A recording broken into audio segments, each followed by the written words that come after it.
جواب میں انہیں بلند ہنسی کی آواز سنائی دی۔ ہمیں یہاں سے بھاگنا چاہیے، سرمت نے کہا اور کھنڈروں سے باہر جانے والے راستے کی طرف بھاگا، مگر اپنے سامنے زمین پر سینکڑوں سانپ دیکھ کر رک گیا۔ خوف کی ایک لہر اس کی ریڑھ کی ہڈی میں سرایت کر رہی تھی۔ پلیز ہمیں جانے دو، ہم دوبارہ کبھی یہاں نہیں آئیں گے۔ ثانیہ نے قریب پڑا ایک پتھر اٹھایا اور ڈائن کی طرف پھینکنے ہی والی تھی کہ ایک طرف سے ایک بڑا خنجر اڑتا ہوا آیا اور ثانیہ کے ماتھے میں گھس گیا۔ ثانیہ کی آنکھیں کھلی کی کھلی رہ گئی۔ اس نے ایک ہچکی لی اور نیچے گر کر مردہ ہو گئی۔ وہ تینوں بھاگ کر ثانیہ کے پاس گئے، مگر اب ثانیہ ان میں نہیں رہی تھی۔ انہوں نے اونچی اونچی آواز سے رونا شروع کر دیا۔ ڈائن کی ہنسی سے انہیں اور خوف آ رہا تھا۔ ساحل نے ثانیہ کی دہشت سے کھلی آنکھوں کو بند کیا۔ وہ سب بے بس تھے، کچھ نہیں کر سکتے تھے۔ وہ جانتے تھے ثانیہ کے بعد اب ان کی باری ہے۔ ڈائن آہستہ آہستہ اب ان کی طرف بڑھ رہی تھی۔ ساحل نے اپنے ہاتھ دعا کے لیے اٹھا دیے۔ صرف اللہ کی ذات ہی تھی جو انہیں بچا سکتی تھی۔ ساحل کی آنکھوں میں آنسو تھے اور اس کے ہاتھ دعا کے لیے اٹھے ہوئے تھے، جبکہ وہ ڈائن ان کی موت بن کر ان کی طرف بڑھ رہی تھی۔ ان کی موت ان سے صرف چند گز دور تھی اور انہیں اپنی موت یقینی نظر آ رہی تھی۔ ڈائن ساحل کے بہت قریب پہنچ چکی تھی۔ ساحل نے اپنی آنکھیں بند کر لی، مگر جب کچھ نہ ہوا تو ساحل نے آنکھیں کھول دی۔ ڈائن اپنی جگہ ساکت کھڑی تھی۔ اچانک ہر طرف پھر سے دھواں چھا گیا اور ڈائن اس دھوئیں میں غائب ہو گئی۔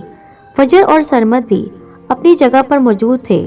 وہ ثانیہ کی موت کے بعد گہرے صدمے میں تھے۔ اللہ نے ہماری مدد کی ہے، وہ ڈائن یہاں سے چلی گئی ہے، ہمیں جلدی سے یہاں سے بھاگنا چاہیے۔ نہیں، ہمیں باہر زیادہ خطرہ ہے اور ویسے بھی ہم نہیں جانتے کہ کس طرف جانا ہے، ہمیں صبح کے ہونے کا انتظار کرنا چاہیے۔ یہ رات ان کی زندگی کی بدترین رات تھی۔ انہوں نے اپنے دو دوستوں کو کھویا تھا۔ وہ زندگی بھر اس رات کو نہیں بھول سکتے تھے، لیکن اللہ سے مدد لی تھی۔ یہاں پر اس ڈائن کا غائب ہونا، اس میں اللہ کی مدد کے ساتھ ساتھ ایک نیک ہستی کی شمولیت بھی تھی۔ اسد اور اکرم، جن کی وجہ سے وہ ڈائن تابوت سے آزاد ہوئی تھی، انہوں نے مدد لی تھی صوفی احمد سے۔ صوفی احمد انہی بزرگ کے پڑ پوتے تھے جنہوں نے اس ڈائن کو تابوت میں قید کیا تھا۔ وہ جنگل کی طرف آ رہے تھے ان دونوں کے ساتھ۔ وہ کھنڈر یہاں سے کتنی دور ہے؟ آگے پیدل راستہ ہے 20-25 منٹ کا۔ ٹھیک ہے، سب گاڑی سے اترو، اور ہاں، تم سب اس تعویذ کو اپنے کپڑوں کی جیب میں ڈال لو، اس سے تم سب شیطانی اثرات سے محفوظ رہو گے۔ اس سب نے اس تعویذ کو اپنے کپڑوں کی جیب میں ڈال لیا اور گاڑی سے نکل آئے۔ دھواں ابھی بھی پھیلا ہوا تھا اور اس عورت کا سایہ ان کی طرف آہستہ آہستہ بڑھ رہا تھا۔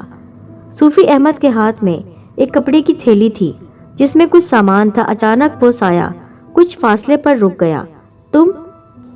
تم وہی ہو، میں تمہیں سونگھ سکتی ہوں، تم بالکل وہی ہو، اس ڈائن نے صوفی احمد کی طرف دیکھ کر چلاتے ہوئے کہا۔ ہاں، میں وہی ہوں، میں پھر سے تمہیں دفن کرنے آیا ہوں، صوفی احمد نے گرجتی ہوئی آواز میں کہا۔ نہیں، میں ایسا نہیں ہونے دوں گی، میں دوبارہ قید نہیں ہوں گی۔ 1000 سال پہلے تمہارے پردادا نے مجھے قید کیا تھا، اب نہیں، تم ایسا نہیں کر سکتے ہو، کبھی نہیں۔ وہ پھنکار رہی تھی۔ آسمان پر بادل جمع ہونے شروع ہو گئے، تیز ہوا چلنا شروع ہو گئی، آسمانی بجلی گرج رہی تھی۔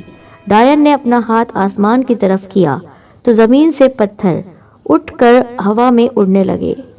پھر اس نے اپنا ہاتھ صوفی احمد اور اس کے ساتھیوں کی طرف کر دیا۔ وہ پتھر تیزی سے ان کی طرف بڑھنے لگے، مگر صوفی احمد نے منہ میں کچھ پڑ کر سامنے پھونک ماری تو وہ پتھر ہوا میں رک گئے۔ صوفی احمد نے اپنا پاؤں زمین پر زور سے مارا تو وہ پتھر دوبارہ زمین پر گر گئے۔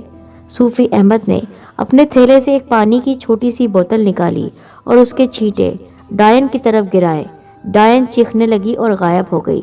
اب ہمیں جلد سے جلد ان کھنڈروں میں جانا ہوگا، اسے ہماری طاقت کا اندازہ ہو گیا ہے۔ اب وہ سامنے نہیں آئے گی بلکہ چھپ کر وار کرے گی۔ وہ کسی طرح ہم پر اصلی جانوروں سے حملہ کروا سکتی ہے، انہیں ہمارے تعویذ نہیں روک سکتے۔ جی ہم سمجھ گئے۔ اچانک ایک طرف سے مکھیوں کا جھنڈ سب سے آگے موجود اکرم کے کپڑوں میں گھس گیا۔ اکرم نے چلانا شروع کر دیا اور جلدی جلدی اپنی قمیض اتار کر ایک طرف رکھ دی۔ یہ سب اتنی جلدی ہوا کہ باقی سب کچھ سمجھ نہ پائے۔ تعویذ قمیض کی جیب میں تھا۔ جیسے ہی تعویذ اکرم سے دور ہوا، ایک تیز روشنی اکرم کے جسم میں گھس گئی۔ اکرم کے کانوں اور ناک سے خون بہنا شروع ہو گیا۔ اکرم وہاں سے بھاگا، ایک قریبی درخت سے اپنا سر ٹکرانے لگا۔ اکرم کا پورا چہرہ خون سے بھر گیا۔ اکرم نے ایک دفعہ پھر اپنی پوری طاقت سے اپنا سر درخت سے ٹکرایا اور ڈھیر ہو گیا۔ وہ سب بھاگ کر اس کے پاس پہنچے۔ اتنی دیر میں وہ تیز روشنی اس میں سے نکل گئی تھی۔ صرف چند سیکنڈ میں اکرم ایک لاش میں تبدیل ہو چکا تھا۔ اس کے ساتھی اسے بالکل بچا نہیں سکے تھے۔ اب اکرم کی جگہ اسد نے سنبھال لی تھی اور سب سے آگے چل کر انہیں کھنڈروں کی طرف لے کر جا رہا تھا۔ انہیں ہر طرف سے مختلف قسم کی آوازیں آ رہی تھی، کبھی بچوں کے رونے کی، کبھی ہنسنے کی، مگر وہ ان آوازوں کو نظر انداز کر کے آگے بڑھتے جا رہے تھے۔ اچانک انہیں سامنے سانپ نظر آنے لگے۔ سانپ تعداد میں کافی زیادہ تھے۔ ان سانپوں کو دیکھ کر اسد اپنی جگہ رک گیا۔ کچھ نہیں ہے، یہ صرف نظر کا دھوکہ ہے۔ تم آیت الکرسی پڑھتے ہوئے گزر جاؤ، کچھ نہیں ہوگا۔ اسد نے آیت الکرسی پڑھنی شروع کر دی اور ڈرتے ڈرتے آگے بڑھنے لگا۔ وہ جیسے ہی آگے بڑھا، سانپ پیچھے ہوتے رہے۔ یہ دیکھ کر اسد کا حوصلہ بڑھ گیا۔ اب وہ بنا خوف کے آگے بڑھ رہا تھا۔ اچانک سارے سانپ غائب ہو گئے۔ تم دونوں میرے پیچھے رہو۔ سامنے کھنڈر نظر آ رہے تھے، صوفی احمد نے کہا، اور خود سب سے آگے آ گئے۔ اچانک ان کے راستے میں آگ لگ گئی۔ صوفی احمد نے اپنے تھیلے سے پھر پانی کی بوتل نکالی اور اس آگ پر پھینک دی۔ آگ 1 منٹ میں ختم ہو گئی۔ کھنڈر میں وہ داخل ہو گئے۔ کھنڈر میں ایک طرف 2 لڑکے ایک لڑکی بیٹھے ہوئے تھے، جبکہ ان کے پاس لڑکی کی لاش پڑی ہوئی تھی۔ ہماری مدد کرو، ہمیں وہ مار دے گی۔ ڈرو مت، کسی کو کچھ نہیں ہوگا۔ آپ کون ہیں؟ ہم تمہاری مدد کے لیے اس ڈائن کو اس کے انجام تک پہنچانے کے لیے آئے ہیں۔ وہ تابوت کہاں ہے؟ صوفی احمد نے اسد سے پوچھا۔ اسد نے دور ایک کونے میں پڑے تابوت کی طرف اشارہ کیا۔ صوفی احمد نے ان لڑکوں اور لڑکی کو بھی ایک ایک تعویذ دیا۔ صوفی احمد نے اپنے تھیلے سے ایک چوک نکالی اور زمین پر ایک دائرہ لگا دیا۔ تم سب اس دائرے میں آ جاؤ، میں اس ڈائن کو یہاں بلانے والا ہوں۔ چاہے کچھ بھی ہو جائے، تم میں سے کوئی اس دائرے سے باہر نہیں آئے گا۔ میں دوبارہ کہہ رہا ہوں، چاہے کچھ بھی ہو جائے۔ صوفی احمد نے کہا تو وہ سب اس دائرے میں آ گئے۔ صوفی احمد نے اونچی اونچی زبان میں کچھ پڑھنا شروع کر دیا۔ اچانک ہر طرف دھواں پھیل گیا اور عورت کا سایہ نظر آنے لگا جو آہستہ آہستہ ان کی طرف بڑھ رہی تھی۔ چلے جاؤ یہاں سے، ڈائن نے چیختے ہوئے کہا۔ یہاں سے تم جاؤ گی، اور وہ بھی ہمیشہ ہمیشہ کے لیے۔ صوفی احمد نے کچھ پڑھ کر اس ڈائن پر پھونک ماری۔ وہ چیخنے لگی۔ زمین نے بھی کانپنا شروع کر دیا جیسے زلزلہ آ رہا ہو۔ ڈائن کے جسم کو آگ لگ گئی تھی۔ صوفی احمد آگے بڑھے اور اس ڈائن کو بالوں سے پکڑ لیا، مگر وہ ڈائن اسی وقت غائب ہو گئی۔ باقی سب اس دائرے میں موجود تھے۔ صوفی احمد نے دوبارہ منہ میں کچھ پڑھنا شروع کیا اور اپنی انگلی چاروں طرف گھمانی شروع کر دی۔ اچانک ایک طرف آگ کا شعلہ بھڑک اٹھا اور ڈائن نظر آنے لگی۔ آگ اس کے جسم کو لگی ہوئی تھی۔ وہ بری طرح چیخ رہی تھی۔